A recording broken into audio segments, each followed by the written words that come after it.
Hey guys, we were walking our Alabai puppy along a pond. He ran off into the distance and started barking at something. No matter how many times we called him, he wouldn't come back. We had to wade through the bushes to scold the dog, but when we saw what our dog was barking at, we were shocked, to say the least. Anyone eating or about to eat better, get away from those screens. And I'm not kidding. It turned out that the puppy was barking at a cat lurking in the bushes, but the cat didn't seem to care. The poor animal was in a very sad state. His whole face is disfigured with the marks of some unknown disease. His eyes are so sour that he can't even open them, so he can't see. It is not clear what the disease is, but there is so much pus that it covers not only his eyes, but also his nose and mouth. The sight is so sad that it is simply impossible to watch without pity. You can see that the furry one is suffering a lot, and it is not even clear if he can hear us or not. So we went to the hangar, took a carrier, and of course gloves. It is unclear what kind of disease the cat has, and how dangerous it could be for humans. By the way, the animal climbed into the carrier without any problems.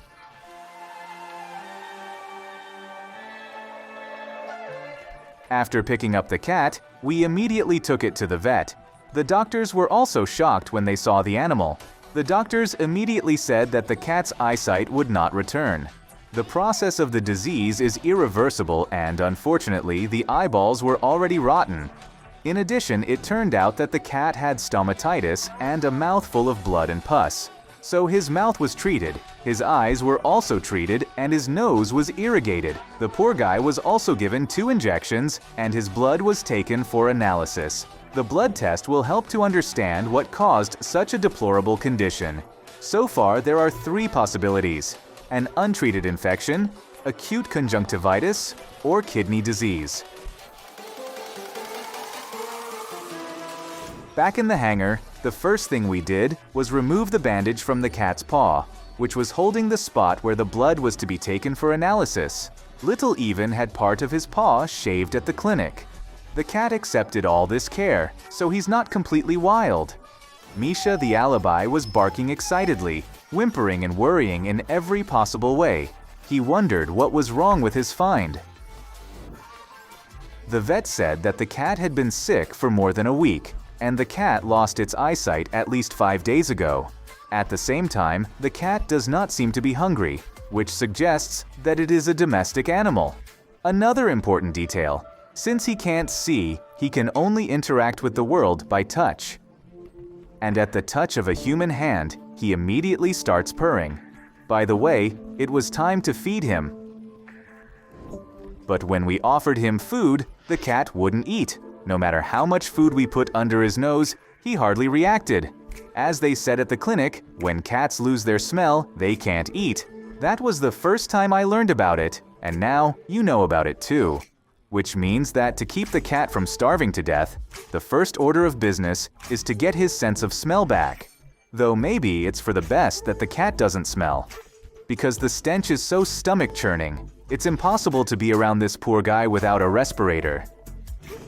But when we gave him water from a syringe, the cat literally jumped on it and drank a lot. You can see it is hard for him to do these things.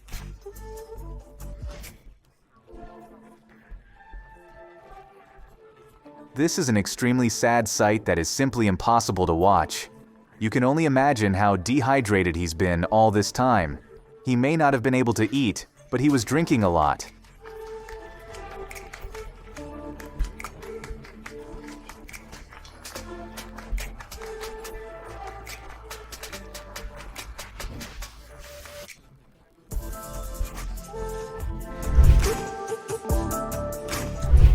At the vet clinic the day before, they took blood for analysis and gave him several injections. They also gave him some drops that we started injecting into his nose on the second day. The cat was quite tolerant to the idea of nasal sprays and did not even pull out. Meanwhile, under the table lurked Alabai Misha, who actively sympathized with the poor animal. The cat was again refusing food, while drinking water with obvious pleasure. We even organized 4 walls for the cat to feel completely safe. We did this by filling a bag with hay and placing it at the bottom of a cardboard box. Now the cat doesn't feel like he's in an open space and could be vulnerable to intruders. On the third day, we went back to the clinic. We were informed that the cat's condition was due to an infectious disease. Based on the new data, the course of treatment was adjusted. They also gave him new injections and showed him exactly how to give them.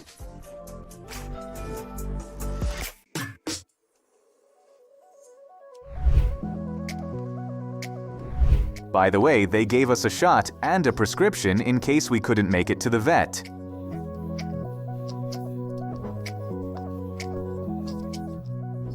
When the injection was given, the cat hardly resisted. Yes, and with the nasal spray, the cat reacted quite calmly. This time, we decided to try to feed the cat by any means necessary. Otherwise, he'd get skinny while we waited for the sniff. But again, the idea failed. No matter how many times we tried to put food in his mouth, he just spit it out. It's sad to watch him starve, but in the end, we just have to wait. The 5th and 6th days were no different from the previous days. First injections in the clinic, then injections in the hangar. By the way, the cat is not lying like a vegetable anymore, and you can feel something. On the 5th day, when we went to the vet as usual, he peed out of fear. This had never happened before, which means that some feelings are coming back to him. 4 times a day, the cat's eyes and nose were injected with medicine, and it didn't take long to see results. Apparently, the white fluffy cat was feeling much better. His eyes are no longer sour and now open easily, so easily that they literally fall out of their sockets. Something else happened in those few days. On the 6th day of the cat's stay with us, he was finally fed. All I had to do was open the food container, and he literally jumped on the food. Apparently the smell came back, and with it, his appetite. It's hard to say how long the cat hadn't eaten before we found him. More specifically, he was found by Misha, our little Alabai, for which he deserves special thanks. Even by the most conservative estimates, it would be well over a week of starvation. Over the next 3 days, the cat finally felt like eating, so he started eating a lot. It was not until the 8th day of his stay with us that he was able to go to the bathroom. This was 3 days after his appetite had finally returned. The cat looks much better than when we found him. We continued to drop his eyes and waited for day 12. The last time we went to the vet, they scheduled a day for us to remove the furry troublemaker's eyes. He may have started to recover, but pus continues to ooze from his eyes, and the watery body of the eyeball is just full of blood, pus, and extremely creepy things sticking out of the eye socket. You can see that the cat himself is uncomfortable with what's going on and is in a lot of pain. By the way, as you may have noticed, the cat looks much better than when we found him.